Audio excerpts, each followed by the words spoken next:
1 Samuel chapter 18. When David had finished speaking to Saul, the soul of Jonathan was bound to the soul of David, and Jonathan loved him as his own soul. Saul took him that day and would not let him return to his father's house. Then Jonathan made a covenant with David, because he loved him as his own soul. Jonathan stripped himself of the robe that he was wearing and gave it to David, and his armor, and even his sword and his bow and his belt. David went out and was successful wherever Saul sent him. As a result, Saul set him over the army, and all the people, even the servants of Saul, approved. As they were coming home, when David returned from killing the Philistine, the women came out of all the towns of Israel, singing and dancing, to meet King Saul, with tambourines, with songs of joy, and with musical instruments. And the women sang to one another as they made merry. Saul has killed his thousands, and David his 10,000s. Saul was very angry, for this saying displeased him. He said, "They have ascribed to David 10,000s, and to me they have ascribed thousands. What more can he have but the kingdom?" So Saul eyed David from that day on. The next day an evil spirit from God rushed upon Saul, and he raved within his house, while David was playing the lyre, as he did day by day. Saul had his spear in his hand, and Saul threw the spear, for he thought, "I will pin David to the wall." But David eluded him twice. Saul was afraid of David, because the Lord was with him, but had departed from Saul. So Saul removed him from his presence, and made him a commander of 1,000. And David marched out and came in, leading the army. David had success in all his undertakings, for the Lord was with him. When Saul saw that he had great success, he stood in awe of him. But all Israel and Judah loved David, for it was he who marched out and came in leading them. Then Saul said to David, "Here is my elder daughter Merab. I will give her to you as a wife. Only be valiant for me and fight the Lord's battles." For Saul thought, "I will not raise a hand against him. Let the Philistines deal with him." David said to Saul, "Who am I and who are my kinsfolk, my father's family in Israel, that I should be son-in-law to the king?" But at the time when Saul's daughter Merab should have been given to David, she was given to Adriel, the Maholathite, as a wife. Now Saul's daughter Michal loved David. Saul was told, and the thing pleased him. Saul thought, "Let me give her to him, that she may be a snare for him, and that the hand of the Philistines may be against him." Therefore Saul said to David a second time, "You shall now be my son-in-law." Saul commanded his servants, "Speak to David in private and say, 'See, the king is delighted with you, and all his servants love you. Now then, become the king's son-in-law.'" So Saul's servants reported these words to David in private. And David said, "Does it seem to you a little thing to become the king's son-in-law, seeing that I am a poor man and of no repute?" The servants of Saul told him, "This is what David said." Then Saul said, "Thus shall you say to David, 'The king desires no marriage present except 100 foreskins of the Philistines, that he may be avenged on the king's enemies.'" Now Saul planned to make David fall by the hand of the Philistines. When his servants told David these words, David was well pleased to be the king's son-in-law. Before the time had expired, David rose and went, along with his men, and killed 100 of the Philistines, and David brought their foreskins, which were given in full number to the king, that he might become the king's son-in-law. Saul gave him his daughter Michal as a wife. But when Saul realized that the Lord was with David, and that Saul's daughter Michal loved him, Saul was still more afraid of David. So Saul was David's enemy from that time forward. Then the commanders of the Philistines came out to battle, and as often as they came out, David had more success than all the servants of Saul, so that his fame became very great.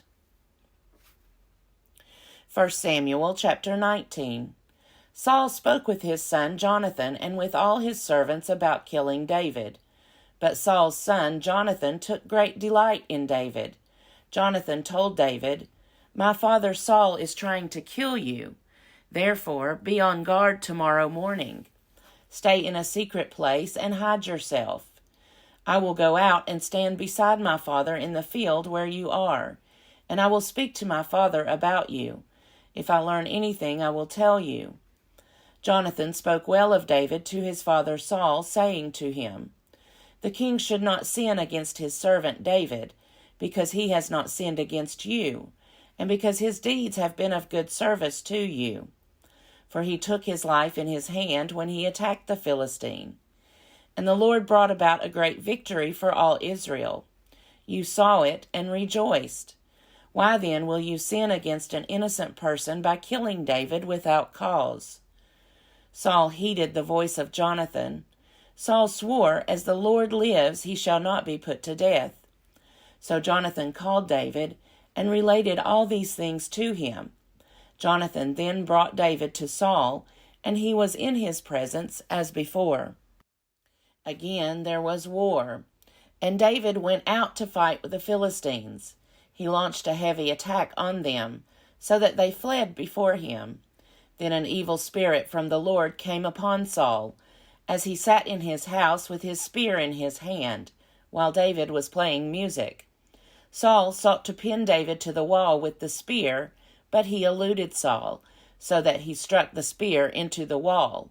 David fled and escaped that night.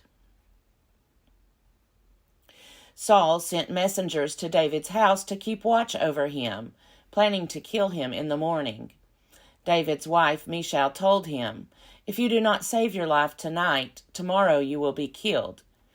So Michal let David down through the window. He fled away and escaped. Michal took an idol and laid it on the bed. She put a net of goat's hair on its head and covered it with the clothes. When Saul sent messengers to take David, she said, "He is sick." Then Saul sent the messengers to see David for themselves. He said, "Bring him up to me in the bed, that I may kill him." When the messengers came in, the idol was in the bed, with the covering of goat's hair on its head. Saul said to Michal, "Why have you deceived me like this, and let my enemy go, so that he has escaped?" Michal answered Saul, "He said to me, 'Let me go. Why should I kill you?'" Now David fled and escaped. He came to Samuel at Ramah, and told him all that Saul had done to him. He and Samuel went and settled at Naioth. Saul was told, "David is at Naioth in Ramah." Then Saul sent messengers to take David. When they saw the company of the prophets in a frenzy, with Samuel standing in charge of them, the Spirit of God came upon the messengers of Saul, and they also fell into a prophetic frenzy. When Saul was told, he sent other messengers, and they also fell into a frenzy. Saul sent messengers again the third time, and they also fell into a frenzy. Then he himself went to Ramah. He came to the great well that is in Secu. He asked, "Where are Samuel and David?" And someone said, "They are at Naioth in Ramah." He went there, toward Naioth in Ramah, and the Spirit of God came upon him. As he was going, he fell into a prophetic frenzy, until he came to Naioth in Ramah. He too stripped off his clothes, and he too fell into a frenzy before Samuel. He lay naked all that day and all that night. Therefore it is said, "Is Saul also among the prophets?" 1 Samuel chapter 20. David fled from Naioth in Ramah. He came before Jonathan and said, "What have I done? What is my guilt? And what is my sin against your father that he is trying to take my life?" He said to him, "Far from it, you shall not die. My father does nothing either great or small without disclosing it to me. And why should my father hide this from me? Never. But David also swore, Your father knows well that you like me, and he thinks, Do not let Jonathan know this, or he will be grieved. But truly, as the Lord lives, and as you yourself live, there is but a step between me and death. Then Jonathan said to David, Whatever you say, I will do for you. David said to Jonathan, Tomorrow is the new moon, and I should not fail to sit with the king at the meal. But let me go, so that I may hide in the field until the third evening. If your father misses me at all, then say, David earnestly asked leave of me to run to Bethlehem, his city, for there is a yearly sacrifice there for all the family. If he says good, it will be well with your servant. But if he is angry, then know that evil has been determined by him. Therefore deal kindly with your servant, for you have brought your servant into a sacred covenant with you. But if there is guilt in me, kill me yourself. Why should you bring me to your father? Jonathan said, Far be it from you. If I knew that it was decided by my father that evil should come upon you, would I not tell you? Then David said to Jonathan, Who will tell me if your father answers you harshly? Jonathan replied to David, Come, let us go out into the field. So they both went out into the field. Jonathan said to David, By the Lord, the God of Israel, when I have sounded out my father, about this time tomorrow, or on the third day, if he is well disposed toward David, shall I not then send and disclose it to you? But if my father intends to do you harm, the Lord do so to Jonathan and more also, if I do not disclose it to you, and send you away so that you may go in safety. May the Lord be with you, as he has been with my father. If I am still alive, show me the faithful love of the Lord. But if I die, never cut off your faithful love from my house.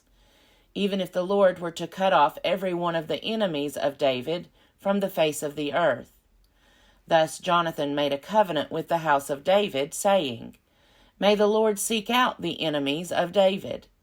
Jonathan made David swear again by his love for him, for he loved him as he loved his own life. Jonathan said to him, Tomorrow is the new moon. You will be missed, because your place will be empty. On the day after tomorrow you shall go a long way down, go to the place where you hid yourself earlier, and remain beside the stone there. I will shoot 3 arrows to the side of it, as though I shot at a mark. Then I will send the boy, saying, Go, find the arrows. If I say to the boy, Look, the arrows are on this side of you, collect them, then you are to come, for as the Lord lives, it is safe for you, and there is no danger. But if I say to the young man, Look, the arrows are beyond you, then go, for the Lord has sent you away. As for the matter about which you and I have spoken, the Lord is witness between you and me forever. So David hid himself in the field. When the new moon came, the king sat at the feast to eat. The king sat upon his seat, as at other times, upon the seat by the wall. Jonathan stood, while Abner sat by Saul's side, but David's place was empty. Saul did not say anything that day, for he thought, Something has befallen him. He is not clean. Surely he is not clean. But on the second day, the day after the new moon, David's place was empty. And Saul said to his son Jonathan, Why has the son of Jesse not come to the feast, either yesterday or today? Jonathan answered Saul, David earnestly asked leave of me to go to Bethlehem. He said, Let me go, for our family is holding a sacrifice in the city, and my brother has commanded me to be there. So now, if I have found favor in your sight, let me get away and see my brothers. For this reason he has not come to the king's table. Then Saul's anger was kindled against Jonathan. He said to him, You son of a perverse, rebellious woman, do I not know that you have chosen the son of Jesse to your own shame, and to the shame of your mother's nakedness? For as long as the son of Jesse lives upon the earth, neither you nor your kingdom shall be established. Now send and bring him to me, for he shall surely die." Then Jonathan answered his father Saul, "Why should he be put to death? What has he done?" But Saul threw his spear at him to strike him. So Jonathan knew that it was the decision of his father to put David to death. Jonathan rose from the table in fierce anger, and ate no food on the 2nd day of the month, for he was grieved for David, and because his father had disgraced him. In the morning Jonathan went out into the field to the appointment with David, and with him was a little boy.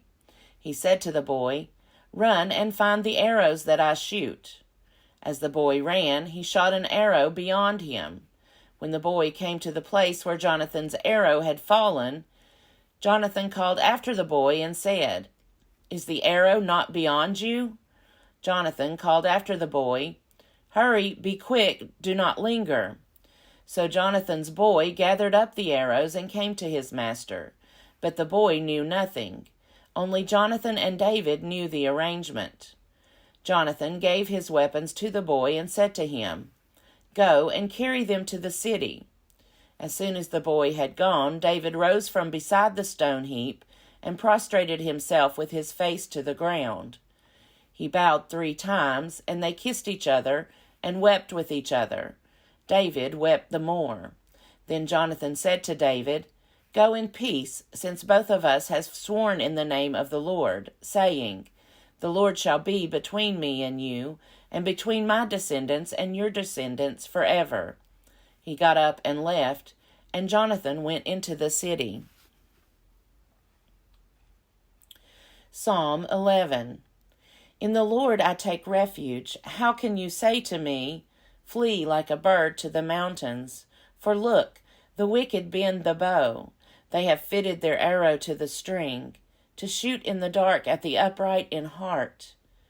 If the foundations are destroyed, what can the righteous do? The Lord is in his holy temple. The Lord's throne is in heaven. His eyes behold, his gaze examines humankind. The Lord tests the righteous and the wicked, and his soul hates the lover of violence. On the wicked he will rain coals of fire and sulfur. A scorching wind shall be the portion of their cup. For the Lord is righteous. He loves righteous deeds. The upright shall behold his face. Psalm 59. Deliver me from my enemies, O my God. Protect me from those who rise up against me. Deliver me from those who work evil. From the bloodthirsty save me. Even now they lie in wait for my life. The mighty stir up strife against me. For no transgression or sin of mine, O Lord, for no fault of mine, they run and make ready. Rouse yourself, come to my help and see. You, Lord God of hosts, are God of Israel. Awake to punish all the nations. Spare none of those who treacherously plot evil. Each evening they come back, howling like dogs and prowling about the city. There they are, bellowing with their mouths, with sharp words on their lips. For who, they think, will hear us? But you laugh at them, O Lord. You hold all the nations in derision. O my strength, I will watch for you, O God, are my fortress. My God in his steadfast love will meet me. My God will let me look in triumph on my enemies. Do not kill them, or my people may forget. Make them totter by your power and bring them down, O Lord, our shield. For the sin of their mouths, the words of their lips, let them be trapped in their pride. For the cursing and lies that they utter, consume them in wrath. Consume them until they are no more. Then it will be known to the ends of the earth that God rules over Jacob. Each evening they come back, howling like dogs and prowling about the city. They roam about for food and growl if they do not get their fill. But I will sing of your might. I will sing aloud of your steadfast love in the morning. For you have been a fortress for me, and a refuge in the day of my distress. O my strength, I will sing praises to you. For you, O God, are my fortress, the God who shows me steadfast love.